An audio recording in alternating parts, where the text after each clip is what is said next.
This lock has Shurloc written on the front of it. There's some stars. It's a warded lock. It looks a lot like my Yale locks. I have several Yale locks that look just like that.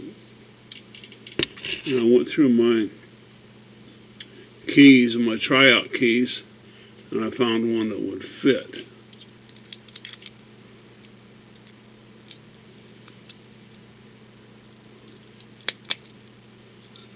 So I have a working key for it now.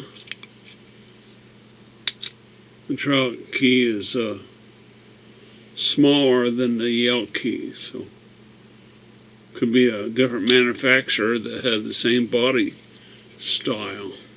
It's kind of interesting. Peace. Don't break the lock.